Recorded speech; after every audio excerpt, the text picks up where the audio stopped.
tell him to slow down a little bit here and there. He puts on the Jets, but when he puts the Jets on that open court, I mean, I think he's probably top 3 in the league that is one of the fastest with the ball in his hands.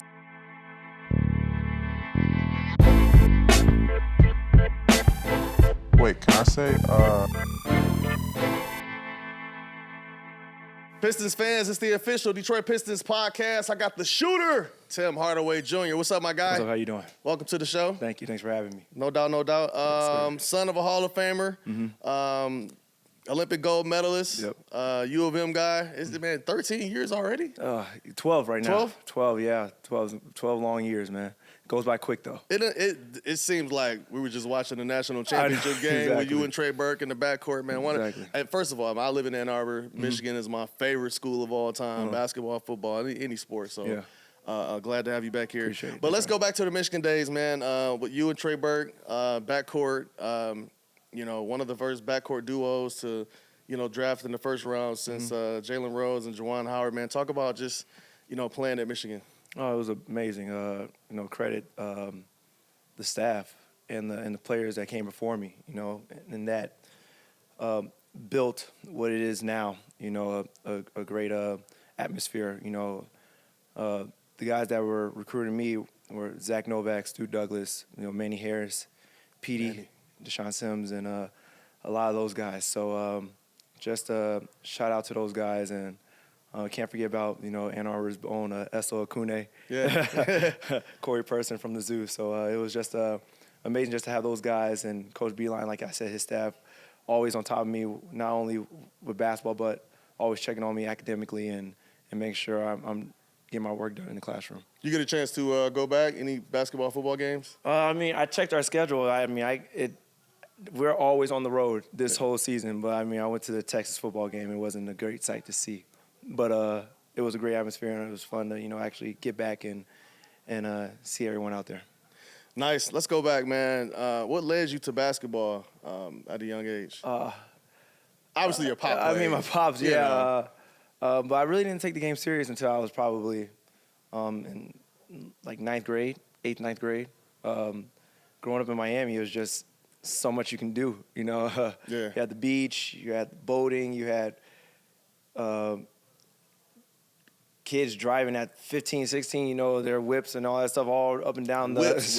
all up and down going to houses and stuff like that, house parties. But I think just getting brought up and my parents being strict, I think they did a great job of just making sure that I stayed out of that and locked in on the game that that I'm playing right now. So kudos to them. Did you play any other high school sports?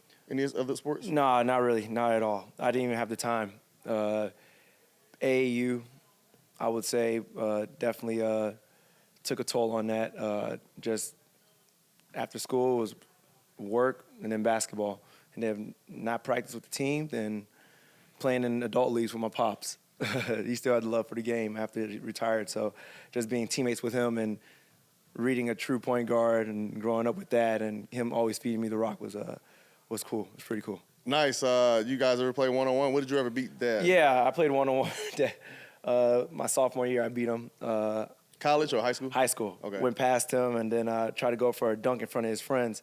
And he grabbed the back of my jersey in midair and then threw me down on the ground. And then after that, it was it after that. He was like, no more. Is that when you knew? It was no more one-on-ones, but that's when I knew, like, I could really compete and hoop with the old guys. So yeah, older guys. Definitely a shooter, man.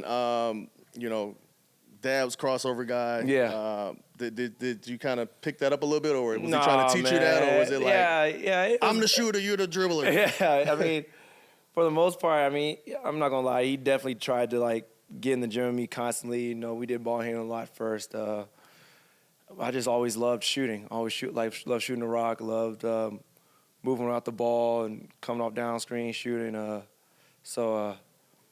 Yeah, man. It was just more so. He's the better, I would say, all-around player, but he'll definitely say I'm the better shooter. What's it like having Dad just, kind of sit right there? I ain't gonna lie, because my son plays high school football. Yeah. And he just won the state championship. Congrats. Thank you. Yeah. He's like, Dad, go sit in the stands. I'm like, no, I want to be right here. Yeah. But, what's it like having Dad sitting right there at this? I mean, stage in your life? I mean, it's awesome. I mean, at first he used to sit in the stands, but with all the hard work and, I mean, to be honest with you, I'm not going to be playing this game forever, Yeah. So for the most part, just being able to appreciate, him and my family and him being able to always sit there and always having a couple seats there right next to the court or on the court to watch me play, it's just it's an honor, but also it's a credit to, the work that, I put in and from me listening to my peers and listening to him as well. So, at what point did you recognize, like, coming up as a kid, like, oh, that's my dad, Tim? I mean, you always see him as your dad, but when did you see him? Like, oh, that's Tim Hardaway Sr. Oh, my gosh. I mean, I was born in Oakland, so I only lived there for, I'll say, 2 years, 2 years of my life. So I really didn't understand. I just knew that I was going to games with my mom, but I didn't understand my surroundings at all. But I think when he was with the Heat and he was in those series with the Knicks, I think that's when I really understood the magnitude of not only who he is, but how much weight and how much of his aura, he has around him when he's walking around the neighborhoods and the streets and when he goes back home to Chicago. So that's when I realized, I would say, when I was like 5 or 6. That's when I really understood. Nice, man. What's it mean to, be playing for this Detroit Pistons team right now? Dad actually obviously coached here. Did he give you any tidbits, any advice coming back to the city? No, not at all. He just said you're gonna love it. I mean, for me personally, like, it wasn't much he could say. I lived here before him. I went to school out here in Ann Arbor. So, and we'll drive around Detroit and everywhere. So, it's the second home for me, I would say, outside of Miami. So just being able to come back here, see my peers, guys that I played basketball with in school, neighborhoods that I've driven around when we were in school and stuff like that, when we had off days or when we were in summer classes and stuff like that. So, I was happy. I was happy with the decision that was made, and I was happy to come here. It was a new start, new beginnings, and it feels fresh. It feels fresh. So, I'm happy and excited to be here. Nice. As a shooter, man, like, how many shots do you get up per game out here in the practice? In practice, today I think I'd have like this thing where me and 𝗙𝗙𝗟𝗟𝗪, we have a thing right after practice. So, we have a thing that we do where we have to make 6 straight from 5 spots, no matter how long it takes. Then you have to make 2 in a row coming out of the corners, like down screens. And then we have people in the league, they do this stack action, back action, where the guard is in the bottom in the paint, and then the big is setting the screen on the guy handling the ball at the top of the key. And then our job is to find the big and set the screen and then pop out from 3, just in case to be the outlet. So we have to make 2 in a row from both ways of the guards going. So, it's just simple, easy. It takes a minute if you're not on point. But if you're on point, you get it done real quick. But that's like a little shooting I do after practice. But before, you probably get up probably 200 to 300 makes. Woo! Makes. That's a lot of shots. Yeah, makes. Not. That's if you're on. If 200-300 makes, you get it going. That could be like 20 minutes or so. 20, 25 minutes. That's about 45 minutes times 2 for me. Maybe. It all depends on how you're going and how fast you're going and if you're on and how if you're in rhythm and stuff like that. So, yeah. Man, it's crazy to look at you. I'm like, you're probably known as the veteran on the team right now. Yeah, I'm the oldest. That's the craziest thing. I've never thought of that. You and 𝗙𝗢𝗟𝗪𝗪, you know, what are some of the things that you see in this young team right now? They want to compete. That's the first. You can't teach guys that have that will to want, and you can't teach that. So when they want to compete, they want to learn, they want to be sponges, they want to adapt. It's hard. Let's be fair. You're not going to get anywhere having 3 coaches in 3 different seasons in a row for a lot of these guys. So they're learning on the fly every year with a new system and new mentality and a new type of identity from what the coaches are bringing. And you have to give those guys, the young guys, credit, you know, of just trying to stick with it and trying to stay humble through it all and trying to do the best they can to, you know, adapt, like I said, to what the coaching staff wants. So just being able to come in here and just have a say and have a word and be an outlet for the young guys, it means everything to me for sure. Nice. Let's talk about Deuce, Cade, man. You've had the opportunity to play with some All-Stars, Kyrie, Luka, Carmelo. What are some of the things that you see that Cade is doing to possibly put him on that level of All-Star, that All-Star caliber level? I mean, Cade does everything. But I think with Cade, you know, I like he takes the challenge of, you know, guarding on the defensive end. He doesn't.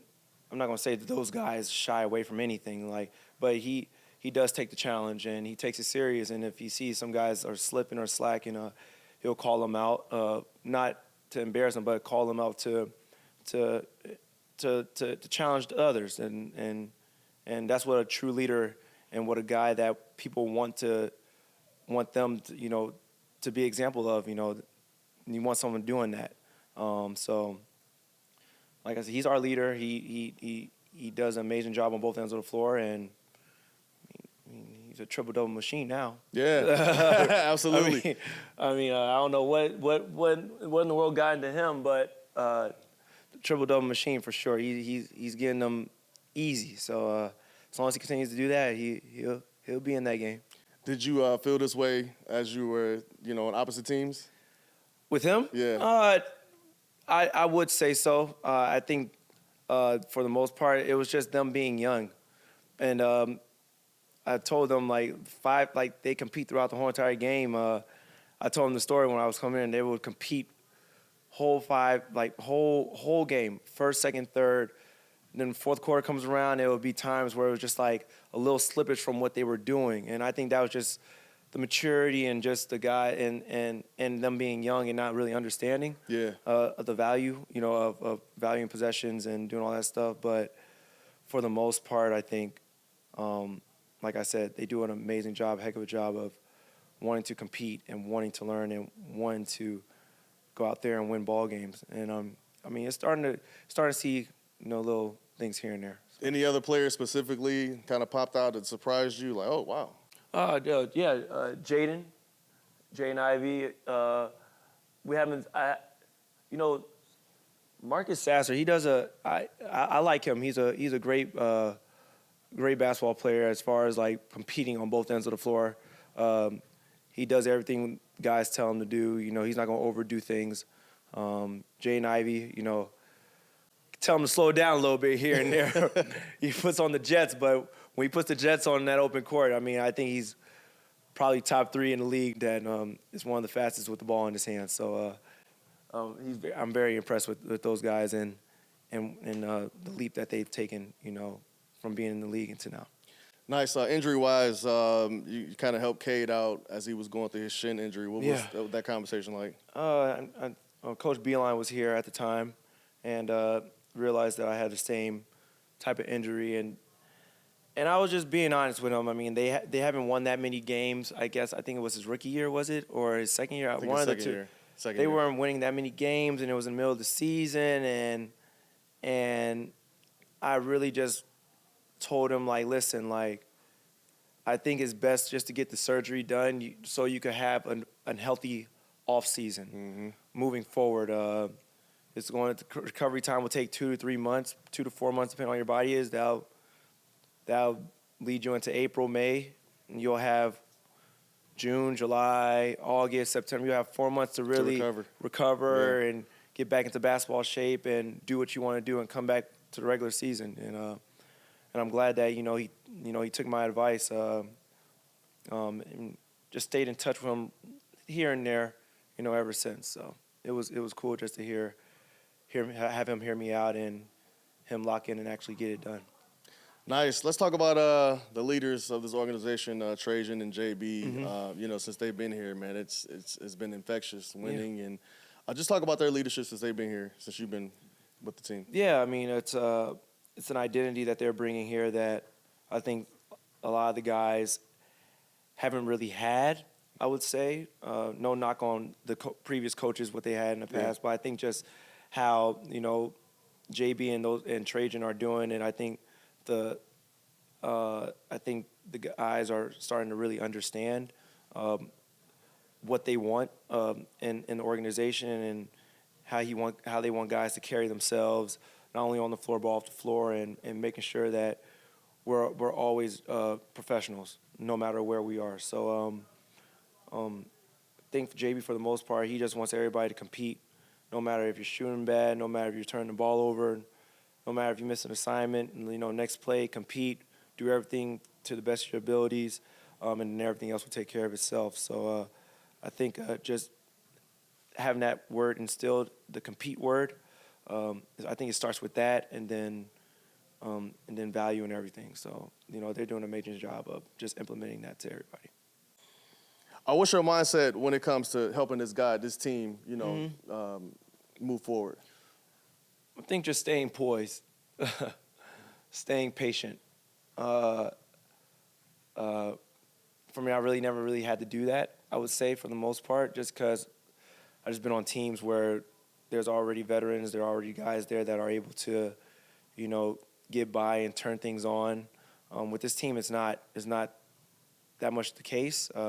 Everybody's still young, everybody's still learning their ways, but at the same time, they're being sponges. And for me personally, when they're on the floor, it's, sometimes highs and there's sometimes lows, so we're trying to do a great job of just being those veterans to make sure that everything's even kill and make sure that everybody just stays consistent to the best of their abilities. And I think that will help us, get to that next stage, Nice. Yeah. Let's get to know Tim off the court, man. What do you like to do, like, in your spare time? Are you a gamer? You like to visit different restaurants? Is it hanging out with family? I'm not really a gamer. I don't really play video games anymore. I used to. For the most part, I like to golf. I like to, go to restaurants, eat up some food. I love Any food. specific places in Michigan so far? No, I actually need some. I haven't really gone out to eat as much. Also, we haven't really been here as much. The schedule has been crazy. So just having to, when we have an opportunity, probably like this week when we're here for a while, I think I'll be able to go out there and show my face and trying to see what restaurants are out there. But I love getting coffee. Big coffee guy over here. How you like your coffee? Oh, I like cortados, I like espressos, I like lattes, I like cold brews, all that stuff. So I'm down with the lattes, for sure. Yeah, for sure. Definitely down with the lattes. Yeah. What's one of your favorite things that you love about Detroit so far? One of the things I love about Detroit, I would have to say the people, for the most part. I mean, it might sound like cliche or like lame or whatever, but like the people, they're honest, they're truthful, but they're sticking to it. They're staying with us, they're behind us. We're walking down the street, they'll give their P's and Q's and what they want, but at the same time, they're behind us and they're giving us full support. And that's all we can ask for. And when we hear that and receive that type of information from everyone, it gives us that passion, that excitement to go out there and play, for them. So just hearing that positive feedback and their positivity and their spirit, it's good for us. Man, talk about like your involvement in the community and how important is that, and what are some of your community initiatives that you love to? Oh, I mean, I got some, I think, coming up in a minute. I don't know, but I don't want to give too much, but I love giving back. I love going to hospitals. I love going to children's hospitals, seeing everyone. I love giving back to the community, whether it's a court, giving courts back to parks, to neighborhoods, or doing anything I can just to give families an opportunity to experience a Christmas or a Thanksgiving, or anything of that nature. So, I'm going to do the best I can to have everyone have that excitement like I do around those time of years for sure. If you could model your game as a former Detroit Pistons player, to a former Detroit Pistons player, who would it be? Who would it be? If you compare your game. If I were to, I'll say Rip Hamilton. Okay. Jordan Brand guy, by the way. Rip Hamilton and who was the guy that was getting buckets out here, low key? From three or just period? It don't matter. From three. Ronnie Stuckey was getting buckets. He was. He was getting buckets out here for. Allen Houston was getting buckets. Allen Houston from three. Yeah. Phone booth shooter. Allen Houston, yeah. Rip's a good one though. I like Rip. I'm just gonna stay. I'm just gonna keep it safe. I'm just gonna stay with Rip. Rip Hamilton. I'm just gonna keep it safe. Sweet. There it is. Yeah. Tim Hardaway Jr., man, appreciate you, man. Thanks for all your energy, appreciate you, man. Your community involvement, man, No your doubt. pops, and just being a good player for the city, man. Appreciate you. I appreciate you. Love to be back on here, so let me know. Let's go. Anytime.